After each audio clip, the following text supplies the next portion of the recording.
Sa ilalim ng matinding sikat ng araw at sa gitna ng isang pambihirang traffic sa highway, hinaluan pa ito ng kayabangan ng isang tiwaling pulis na nag-escort ng isang itim na Pajero. Pilit nilang pinatabi ang ibang sasakyan at nag-counterflow sa kalsada. Ngunit sino ang mag-aakala na sa sandaling lumaban ang magandang driver ng truck na ito, magsisimula ang bangungot para sa mga pulis na umaabuso sa kanilang kapangyarihan. Tanghaling tapat noon sa kahabaan ng Maharlika Highway at ang init ay sadyang walang patawad. Ang singaw ay tumatagos hanggang buto na ginagawang parang kumukulong tubig ang aspalto sa paningin. Tumutulo ang pawis sa noo ni Riza, dumadaloy sa kanyang sentido hanggang sa kwelyo ng kanyang luma at kupas na t-shirt. Mahigpit ang hawak ng kanyang mga daliri sa manibela ng kanyang pinakamamahal na 10-wheeler truck.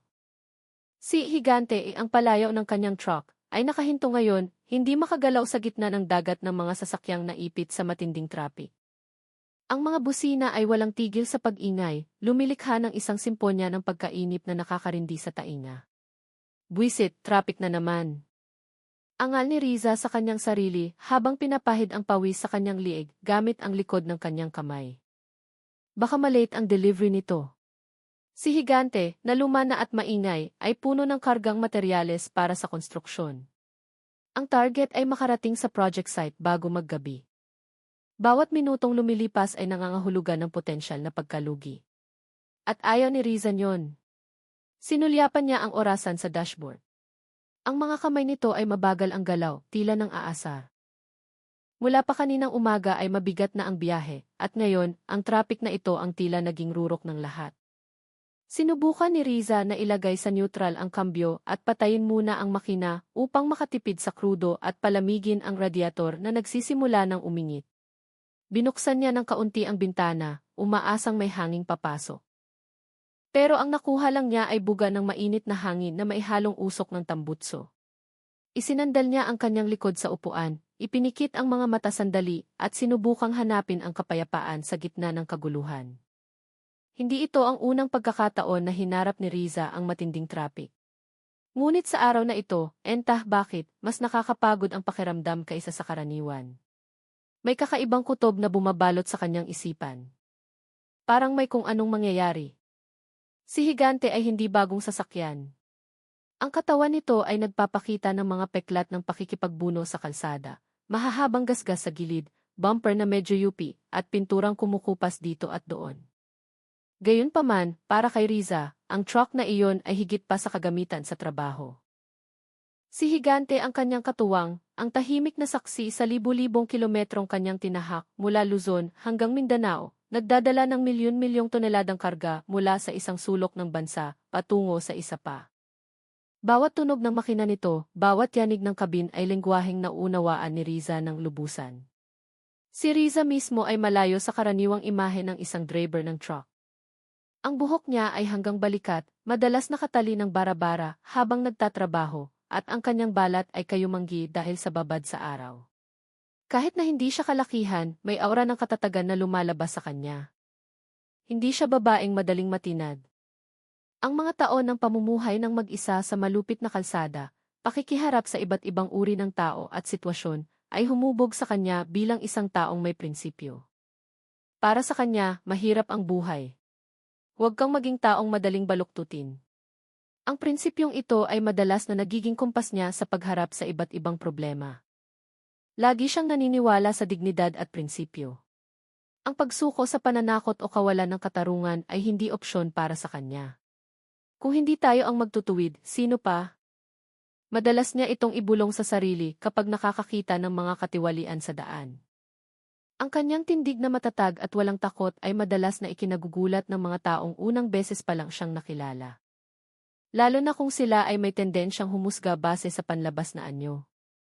Alam ni Riza na ang kanyang simpleng hitsura ay madalas na nagiging dahilan para maliitin siya ng iba. Ngunit alam din niya na ang tunay na lakas ay hindi laging nakikita sa labas. Ang nakakabinging katahimikan ng traffic ay biglang nagambala. Isang matinis na tunog ang umalinggaw-ngaw. Palakas ito ng palakas, tumatago sa init ng hangin. Iyon ay ang hiyaw ng sirena na nakakarindi, papalapit ng may bilis na hindi angkop sa sitwasyon mula sa kasalungat na direksyon. Napabalikwa si Riza mula sa kanyang pagmumuni-muni. Ang masamang kutob na naramdaman niya kanina ay tila nagkakaroon na ng anyo. Ang ibang mga driver na kanina ay tahimik na nagtitiis ay nagsimulang gumalaw ng balisa. Ang kanilang mga mukha ay nagpapakita ng halo-halong gulat at pagkataranta. May mga nagmadaling pinaandar ang makina, sinusubukang igilid ang kanilang mga sasakyan sa makipot na bahagi ng kalsada. Ilang sasakyan ang muntik nang bumangga sa harang ng kalsada o mahulog sa kanal dahil sa pagmamadaling umiwas sa pinanggagalingan ng tunog na papalapit. Pinanood ni Riza ang eksenang iyon mula sa taas ng kabin ng kanyang truck. Hindi ito simpleng sirena ng ambulansya o bombero na nagmamadali. May kakaiba sa hiyaw ng sirenang ito. Isang bagay na nagpapahiwatig ng kapangyarihan at kayabangan. Sino na naman kaya to? Bulong ng isang driver ng jeepney sa tabi ng truck ni Riza. Nakadungaw ang ulo nito sa bintana. Walang modo talaga. Ang tunog ng sirena ay sobrang lapit na, dahilan para yumanig ang kabin ni Higante. Malinaw na nakikita ang anino ng dalawang malalaking sasakyan na humaharurot, tumatago sa init sa di kalayuan. Ang bilis nila ay tila hindi makatwiran sa gitna ng matinding traffic. Masusing nagmasid si Riza. Nanliit ang kanyang mga mata sa ilalim ng matinding sikat ng araw. Isang inis ang nagsimulang gumapang sa kanyang dibdib. Hindi nagtagal, ang mga anino ay naging malinaw na hugis. Sa unahan, tumatakbo ng salungat sa daloy ng trapiko sa linyang dapat ay puno at usad pagong, ay isang makintab na itim na police patrol car, hagad, na may mga ilaw na asul at pula na kumukurap ng may kayabangan. Sa likuran nito, nakabuntot ng mahigpit tulad ng isang anino, ay isang itim na Pajero na may tint na sobrang dilim, halos hindi na masilip ang loob. Ang dalawang sasakyan ay pilit na sumisingit sa gitna ng mga sasakyang naiipit sa traffic. Tila ba ang kalsada ay pribado nilang pag-aari at ang batas trapiko ay hindi saklaw sa kanila. Tinitigan ni Riza ang eksena ng may pandidiri. Ang ibang mga driver sa tamang linya ay mukhang takot, nagmamadaling tumabi. May mga sasakyan pang halos sumampa na sa bangketa sa sobrang pagkataranta. Ang mga mukha nila ay nagpapakita ng pinaghalong galit na pinipigil at kawalan ng magagawa. Ilang tao ang nagmumura ng pabulong, pero walang nangahas na kumilos ng higit pa roon. Hindi na ito tungkol sa bilis ng biyahe. Ito ay isang lantarang pagpapakita ng pag-abuso sa kapangyarihan. Walang hiya, mahigpit na hinawakan ni Riza ang manibela ng kanyang truck. Nakakuyom ang kanyang mga kamay, namumuti ang mga buko ng daliri. Madalas na siyang nakakakita ng ganito sa kalsada. Pero sa tuwing nangyayari ito, ang kanyang diwa ng katarungan ay nagagalit. Ang ibang mga gumagamit ng kalsada na sumusunod sa batas ay naiipit sa nakakapasong init ng probinsya. Pinipilit tumabi para lang sa ilang tao na ang pakiramdam ay mas importante sila kaysa sa iba. Nagsimulang kumulo ang dugo ni Riza. Alam niya kung ano ang dapat niyang gawin. Bumilis ang paghinga ni Riza.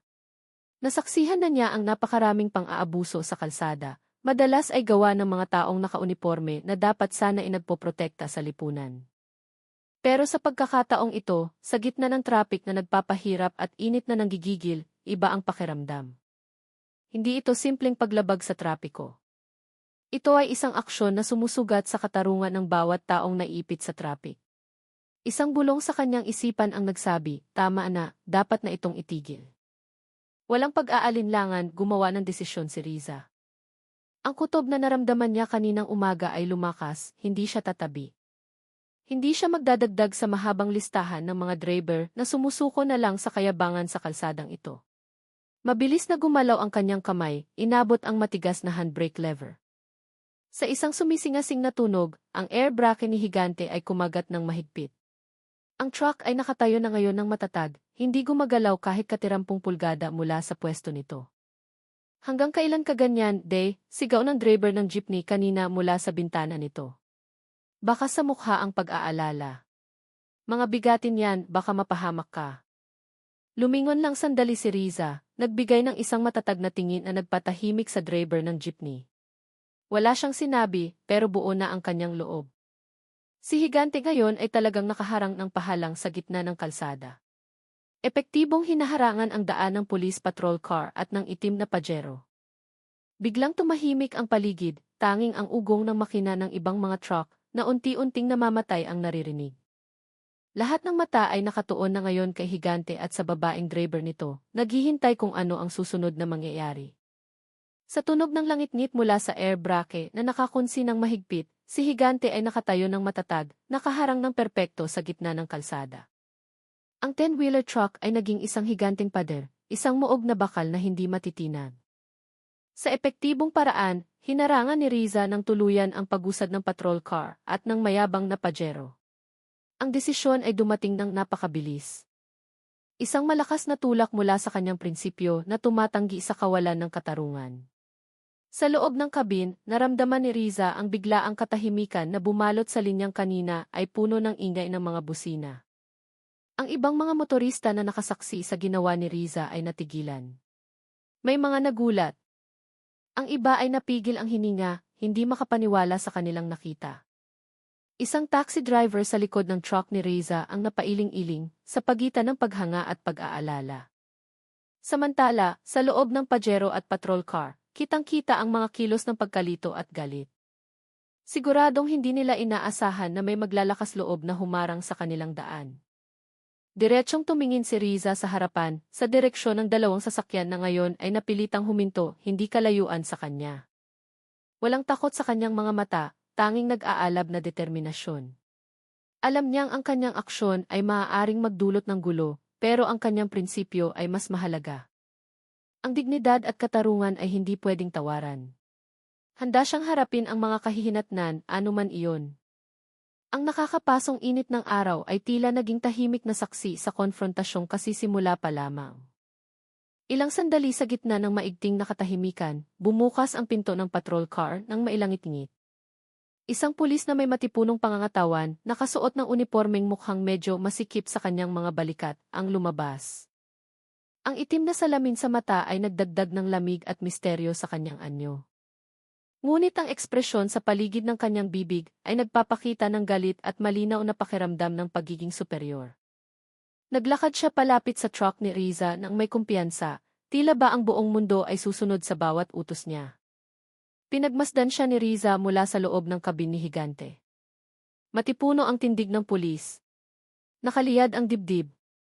May malakas na aura ng intimidasyon na lumalabas sa kanya.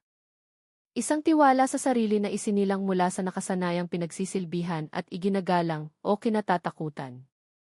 Huminto siya mismo sa harap ng nguso ng truck ni Riza, tumingala ng bahagya upang makita si Riza sa loob ng kabin. Nakahalukip-kip siya, naghihintay na tumabi agad si Riza. Pero nanatiling tahimik si Riza. Hindi siya gumalaw, hindi nagpakita ng senyales na ililipat niya ang kanyang truck. Kalmado ang kanyang mukha, halos walang emosyon. Ito ay malinaw na lalong ikinainis ng pulis. Ibinaba niya ang kanyang kamay at tinuro-turo ang gulong ng truck ni Higante gamit ang isang kilos na mapanghama. Ito ang simula ng isang konfrontasyong hindi na maiiwasan at si Riza ay handa nang harapin ito. Lumapit ang pulis sa gilid ng driver ng truck ni Riza. Ang kanyang mukha ay puno ng galit na lalong naging halata. Kinalampag niya ng malakas ang katawan ng truck gamit ang kanyang kamao. Lumikha ito ng dumadagundong na tunog sa gitna ng maigting na katahimikan. Hoy, driver! Iligpit mo yung truck mo ngayon din. Sigaw niya, ang boses ay malakas at puno ng tonong nag-uutos at makapangyarihan. Malinaw sa kanyang mga salita na hindi siya sanay na sinusuway. Hindi na tinag si Riza mula sa loob ng kabin, tinitigan lang niya ng diretsyo ang pulis. Ang kanyang mga mata ay hindi nagpakita ng kahit katirampong takot. Sa halip, may katatagan na sumagot sa mapanakot na tingin na iyon. Hindi siya nagbukas ng bintana, lalo na ang sumagot sa sigaw nito. Bilang tugon, isang manipis na ngiti na halos hindi makita ang sumilay sa kanyang mga labi. Hindi ito ngiting ng uyam, kundi ngiti ng kumpiyansa. Dahan-dahan, itinaas ni Riza ang kanyang kaliwang kamay. Ang kanyang hinduturo ay nakaturo sa isang maliit na gadget na nakakabit sa windshield, isang dashcam. Ang pulang indicator light nito ay kumukurap-kurap, tinitiyak na ang bawat segundo ng pangyayaring ito ay na-record ng malinaw. Nang makita ang dashcam, bahagyang nagbago ang ekspresyon ng pulis. May bahid ng pag-aalinlangan, ngunit agad itong natakpan ng umaapaw na galit. Huwag kang gumawa ng kalokohan. Iligpit mo agad yung truck mo o tatawag ako ng tow truck, banta niya ulit, tumataas ang boses. Hindi sumagot si Riza. Nanatili siyang nakaupo ng tuwid. Nakatutok ang kanyang mga mata sa pulis, tila hinahamon itong gawin ang anumang gusto niya. Alam niyang ang recording na ito ay ebidensya. Ebidensya ng pag-abuso sa kapangyarihan na madalas mangyari sa kalsada. Nang makita ang kalmado, ngunit matatag na pagtanggi ni Riza at ang presensya ng dashcam na nagre-record ng bawat galaw niya, lalong sumidhi ang galit ng pulis. Namula ang kanyang mukha, lumabas ang mga ugat sa leg. Hindi siya sanay na binabaliwala, lalo na ng isang babaeng driver ng truck. Sa galit na kilos, lumipat siya mula sa pagsasalita at sinubukang piliting buksan ang pinto ng truck ni Riza. Hinilan niya ang seradura ng pinto ng marahas, 1, 2 beses. Ngunit ang pinto ay nanatiling matibay na nakakunsi mula sa loob. Sa frustrasyon, sinimulan niyang kalampagin ang katawan ng truck gamit ang kanyang malaking palad, lumilikha ng malalakas na kalabog na umalinggaw sa loob ng kabin. Buksan mo! Buksan mo agad ang pinto! Hiyaw niya, ang boses ay puno na ngayon ng mas malinaw na banta. Nanginginig ang kanyang kamay sa pagpipigil ng galit. Sinusubukang humanap ng siwang para buksan ang pinto. Ngunit hindi nagtagumpay. Ang kandado ng pinto ng truck ni Riza ay matibay at sinigurado ni Riza na mananatili itong sarado. Pinapanood lang siya ni Riza mula sa loob. Ang kanyang ekspresyon ay nanatiling blanko. Nakikita niya ang galit sa mga mata ng pulis, ngunit hindi siya natinag. Alam niyang ang kanyang pagkilos ay isang anyo ng paglaban sa kayabangan ng kapangyarihan. Ang hayaan ang pulis na pumasok sa kabin ay magbibigay lamang dito ng pagkakataong gumawa ng mas maraming pang-aabuso. Ang unang depensa ay ang pagpapanatili ng distansya, at ang pinto na mahigpit na nakakunsi ay ang kanyang unang kuta. Umuwol sa inis ang pulis.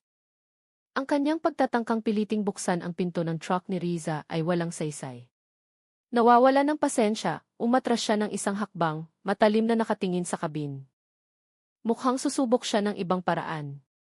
Ngunit bago pa siya makakilos, inunahan siya ni Riza. Sa isang kalmado at matatag na galaw, inabot niya ang seradura ng pinto mula sa loob, pinihit ito at dahan-dahang itinulak. Bumukas ang pinto ng kabin ni Higante, inilalantad ang anyo ni Riza na lumalabas. Ang kanyang postura ay tuwid, walang bahid ng pag-aalinlangan sa bawat galaw. Tumayo si Riza sa tabi ng gulong ng kanyang truck. Diretso ang tingin niya sa pulis. Kahit na mas matangkad at malaki ito sa kanyang matipunong katawan na sinanay sa trabaho, walang takot o pangamba na mababakas sa mukha ni Riza. Hindi siya nagpakita ng labis na emosyon, tanging malamig na katahimikan. Ang matinding sikat ng araw sa tanghali ay tumama sa kanyang mukha, na nagpapakita ng matapang na guhit ng kanyang panga. Ang ibang mga motorista na kanina pa nanonood mula sa malayo ay nagsimulang magbulungan. Babae yung driver, dinig ang boses ng isang lalaki mula sa loob ng kotse. Ang tapang niya. Sila na dating humusga base sa panlabas na anyo ay nagsisimula ng mapagtanto na si Riza ay higit pa sa isang simpleng driver ng truck. Hindi na ito tungkol sa traffic, kundi isang direktang konfrontasyon sa pagitan ng tapang ng isang individual at ng pag-abuso sa kapangyarihan. Ang pulis na kanina ay punong-puno ng kumpiyansa, ngayon ay mukhang medyo nagulat nang makita si Riza na biglang lumabas at hinarap siya ng diretsahan. Ang pulis na nagulat sandali nang makita si Riza na lumabas ng truck ay mabilis na nakabawi. Ang kahihiyan na napahiya siya sa harap ng publiko ng isang babae ay lalong nag-alab sa kanyang galit. Gusto mo ng gulo, sigaw niya, mabilis na humakbang palapit. Nang walang babala, ang kanyang malaki at magaspang na kamay ay sinubukang itulak ang balikat ni Riza, may intensyong patirin siya o kahit paano ay paatrasin. Halos kasabay nito, ang isa pa niyang kamay ay sinubukang abutin ang braso ni Riza tila gustong sunggaban at kalagkarin siya palayo sa truck. Ito ay isang malinaw na pisikal na probokasyon na ginawa sa paniniwalang matatakot at walang magagawa si Riza. Inakala niyang si Riza ay isang simpleng driver ng truck na madaling takutin. Ang tingin ng pulis ay nagpapakita ng kayabangan, tila sigurado siyang makokontrol ang sitwasyon gamit ang dahas. Hindi niya alam na kakagawa lang niya ng malaking pagkakamali. Hindi na tinag si Riza kahit kaunti. Ang kanyang mga mata ay nanatiling nakatutok sa bawat galaw ng pulis. Nakakita na siya ng iba't ibang uri ng pananakot sa buong buhay niya at alam niya kung paano tumugon. Hindi ito labanan ng lakas lamang, kundi labanan sa pagitan ng kapangyarihang inaabuso at ng prinsipyo na matatag. Ang kapaligiran sa paligid nila ay lalong tumitindi. Ang ibang mga motorista na nanonood ay nagpigil ng hininga, naghihintay sa kung ano ang susunod na mangyayari. Sa isang iglap, kumilos si Riza. Ang kanyang mga galaw ay resulta ng likas na galing na hinasa ng maraming taon sa kalsada at marahil ay kaunting pagsasanay sa martial arts na natutunan niya. Hindi siya nag-aksaya ng oras. Mabilis na iniapak ni Riza ang kanyang kanang paa sa gilid, inilihis ng bahagya ang kanyang katawan pabalik, matagumpay na naiwasan ang marahas na tulak sa kanyang balikat. Bahagyang nawalan ng balanse ang pulis dahil sumablay ang kanyang atake. Bago pa man makabawi ng posisyon ang pulis, gumalaw na ulit si Riza. Ang kanyang mabilis na kamay ay sumingit sa maliit na siwang sa pagitan ng braso at katawan ng pulis. Sa isang galaw na swebe at sanay, mabilis niyang inilapat ang isang arm lock sa pulso ng pulis. Ang kandado ay pulido, nilok ang kasukasuan ng pulis gamit ang tamang teknik, hindi lang basta lakas. Agad na nagbago ang mukha ng pulis, gulat at nasasaktan. Sinubukan niyang kumawala, hinihila ang kanyang kamay ng marahas. Ngunit ang kapit ni Riza ay masyadong mahigpit, ang kandado ay masyadong tumpak. Nagpumiglas ang pulis, sinusubukang hilahin ang kanyang katawan, ngunit lalo lang humigpit ang kandado ni Riza. Ang kanyang katawan ay nagsimulang yumuko ng bahagya, tinitiis ang sakit na gumagapang mula sa kanyang pulso. Ito ay isang pagpapakita ng lakas na hindi inaasahan, higit pa sa naisip ng pulis na magagawa ng isang babae. Hindi nagbigay ng awa si Riza. Sa sandaling perpekto na ang arm lock at napangiwi sa sakit ang pulis, itinuloy ni Riza ang kanyang aksyon ng walang aberya.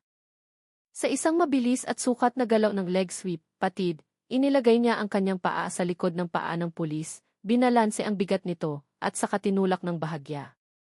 Hindi iyon malakas na tulak, kundi isang teknik na gumagamit ng momentum at gravity. Nawala ng tuntungan ang malaking katawan ng pulis. Bumagsak ang kanyang balanse sa isang iglap at bumagsak siya ng malakas sa aspalto na lumikha ng isang nakakabinging kalabo.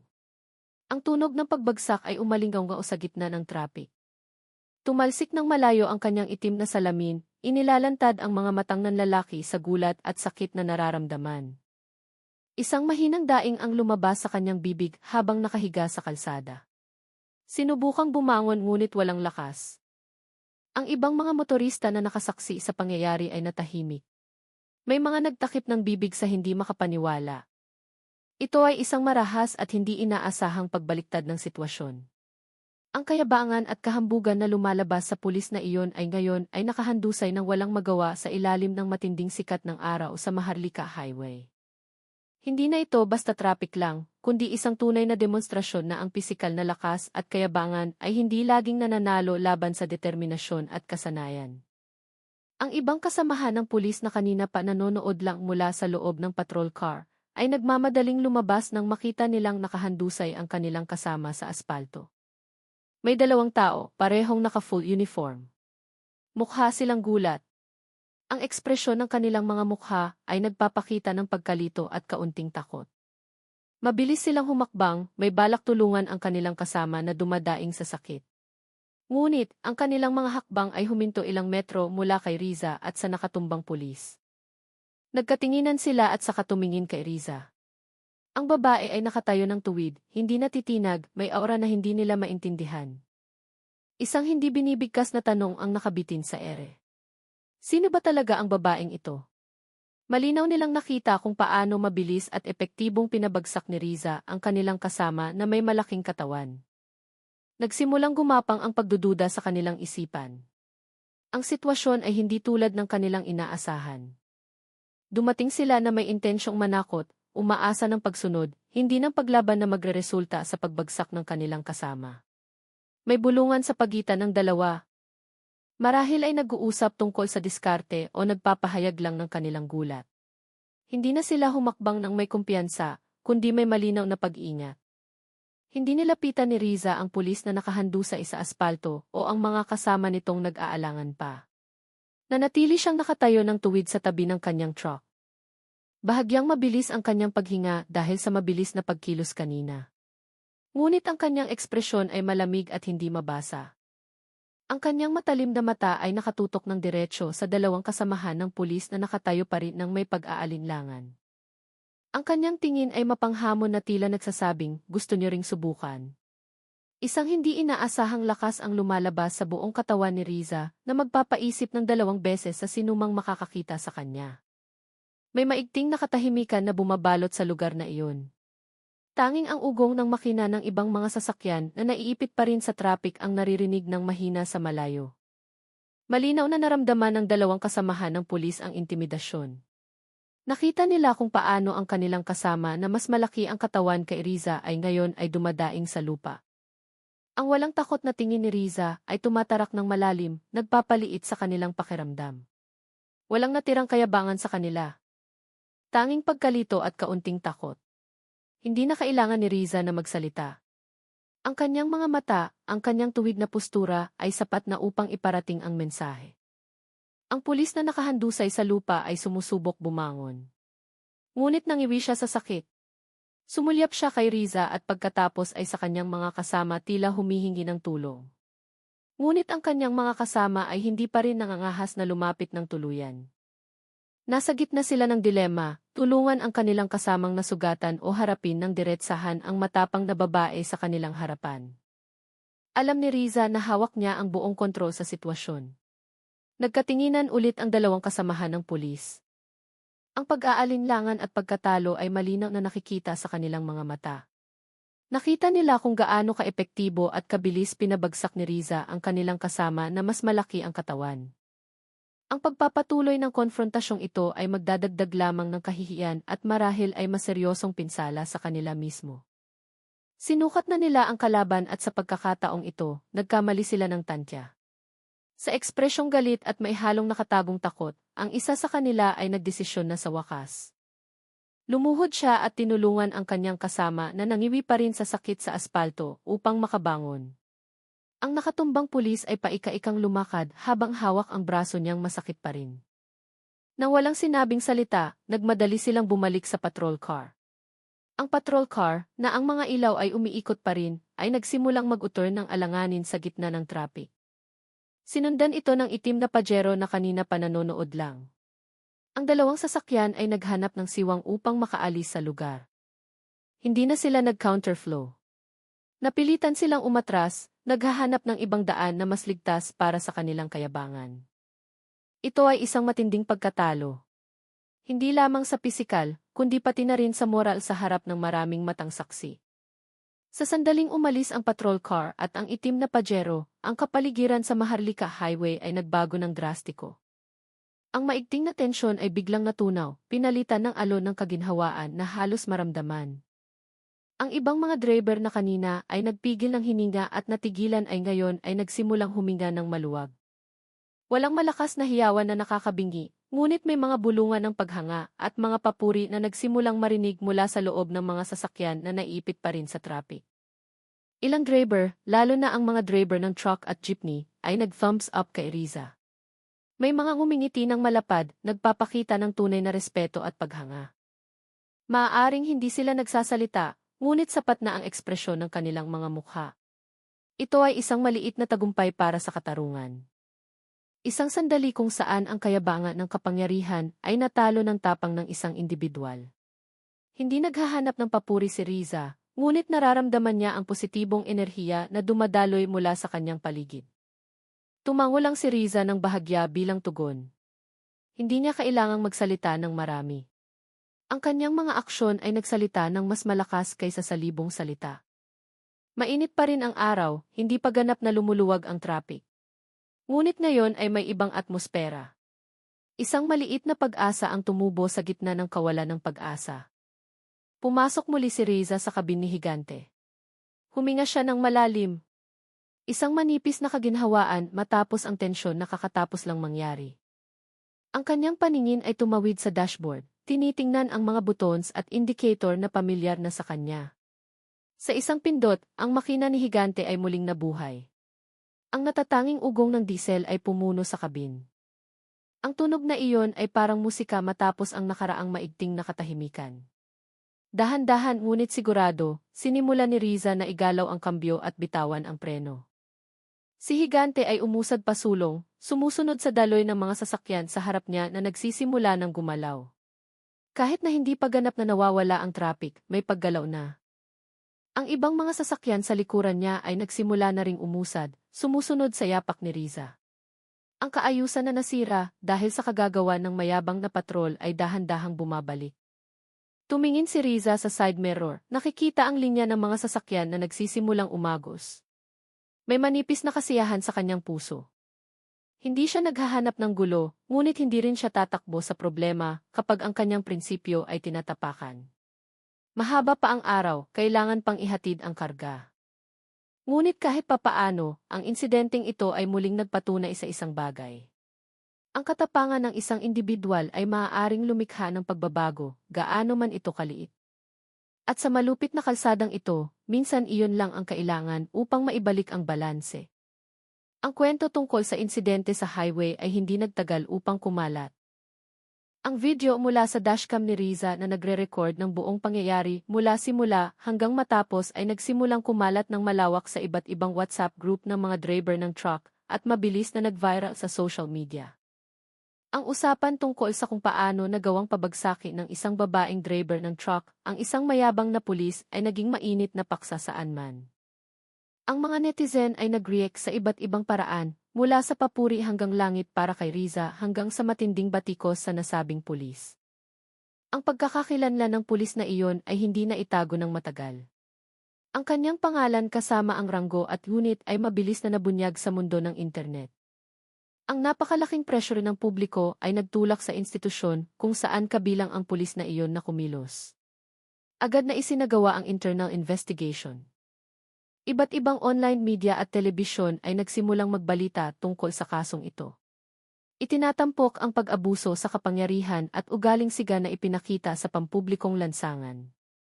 Ito ay isang malinaw na halimbawa kung paano ang karma at kahihinatnan ay maaaring dumating ng mabilis, lalo na sa digital na erang ito.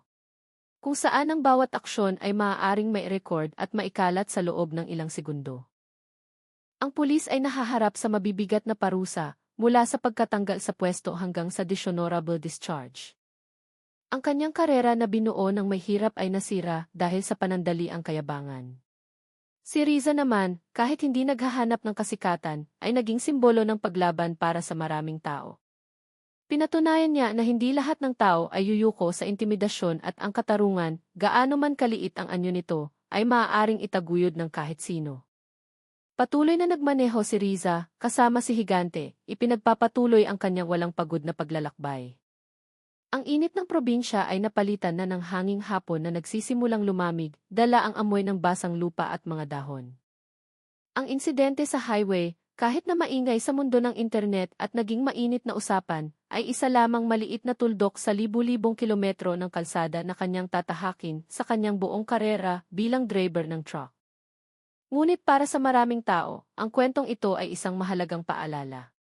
Ito ay malinaw na patunay na sa gitna ng laganap na kawalan ng katarungan at kayabangan ng kapangyarihan, ang dignidad at prinsipyo ay nananatiling mga haligi na hindi matitinag. Hindi naghanap ng gulo si Riza. Tumanggi lang siyang patahimikin, tumanggi siyang yumuko. Pinatunayan niya na minsan, ang isang taong mukhang karaniwan lang, isang babaeng driver ng truck kasama ang kanyang lumang si Higante, ay maaaring maging hindi inaasahang lakas na nangangahas lumaban sa agos at itaguyod ang katotohanan. Patuloy na umusad ang truck ni Riza, iniiwan ang highway sa kanyang likuran. Sa malupit na kalsada, patuloy siyang makakatagpo ng iba't ibang karakter at hamon. Pero ngayon, bawat ikot ng gulong ni Higante ay tila may dalang mensahe. Ang katapangan ay nakakahawa at ang katarungan, gaano man kaliit ang anyo, ay karapat-dapat ipaglaban. Hinayaan ni Riza ang monotonong ritmo ng ugong ng makina ni Higante at ang dagundong ng mga gulong sa aspalto na punuin ang kabin. Papagabi na at ang langit sa kanluran ay nagsisimula ng mamula, winawalis ang mga labi ng init kaninang tanghali. Ang insidente sa highway kaninang tanghali ay talagang kumain ng oras at enerhiya, pero ang kasiyahang naramdaman niya sa loob ay higit na mahalaga. Alam niyang mabuti na ang kanyang ginawa kanina ay hindi para maghanap ng papuri o kasikatan. Iyon ay purong udyok mula sa prinsipyong matagal na niyang pinanghahawakan ng mahigpit. Walang lugar para sa kayabangan at pag-abuso sa kapangyarihan, lalo na sa kalsada na dapat ay karapatan ng lahat. Ngayon, bawat kilometrong tinatahak ni Higante ay gumagaan ang pakiramdam. Nagsisimula ng lumuwag ang kalsada. Ang mga motoristang kanina ay naipit sa traffic ay naghiwa-hiwalay na sa kani-kanilang destinasyon. Nadaanan ni Riza ang ilang ibang truck na bumibiyahe sa parehong direksyon. Ilan sa kanila ang bumusina ng maikli bilang pagbati ng pagkakaibigan sa daan. Marahil alam nila o kahit papaano ay narinig nila ang nangyari sa highway. Ang kwento tungkol sa babaeng driver na nagpabagsak sa isang mayabang na pulis ay tiyak na kumalat ng mabilis sa komunidad ng mga driver, naging bagong alamat ng kalsada. Gayunpaman, hindi ito masyadong inisip ni Riza. Para sa kanya, ang pinakamahalaga ay ang kargang materyales para sa konstruksyon na ito ay makarating sa destinasyon sa tamang oras at makauwi siya ng nakataas ang noo. Siya ay isang driver ng truck, hindi bayani. Sadyang ang kanyang prinsipyo minsan ay naglalagay sa kanya sa posisyon na kailangan niyang kumilos. At sa bawat bakas ng gulong ni Higante sa aspalto, alam niyang nakapag-iwan siya ng higit pa sa pisikal na marka. Nakaukit siya ng bakas ng katapangan at katarungan. Kinabukasan, nang makabalik na si Riza sa kanyang simpleng himpilan sa gilid ng lungsod ng Quezon, walang tigil sa pagtunog ang kanyang cellphone. Hindi lang mula sa panig ng proyekto na nagtatanong tungkol sa delivery, kundi pati na rin sa kapwa driver ng truck. Maging ang ilang mamamahayag ng online media na mausisa. Ang video ng insidente sa highway ay talagang sumabog. Ang mukha ng mayabang na pulis ay nakalandera kung saan-saan at ang kaso niya ay seryosong pinoproseso ng Internal Affairs Service, VIV, ng Philippine National Police. Ma'am Riza, gusto naming mag-interview. Maraming tao ang humahanga sa katapangan mo, sabi ng isang tumatawag na may masigasig na boses. Tipid lang nang umiti si Riza. Tinanggihan niya ang lahat ng alok ng interview. Para sa kanya, ang ginawa niya ay karaniwang bagay na dapat gawin ng lahat. Itaguyod ang katotohanan. Hindi niya nararamdamang kailangan siyang purihin o maging sentro ng atensyon. Ang mahalaga ay naiparating ang mensahe. Mensahe na ang katarungan laban sa pag-abuso sa kapangyarihan ay isang pakikibaka na hindi dapat mamatay. Na ang dignidad at prinsipyo ay hindi lang basta salita, kundi matibay na pundasyon para labanan ang pang-aapi. At ang pinakamahalaga, gusto niyang ipakita na huwag husgahan ang libro base sa pabalat nito. Ang tunay na lakas ay maaaring manggaling kahit saan, kahit sa isang babaeng driver ng truck sa gitna ng mainit na traffic sa highway.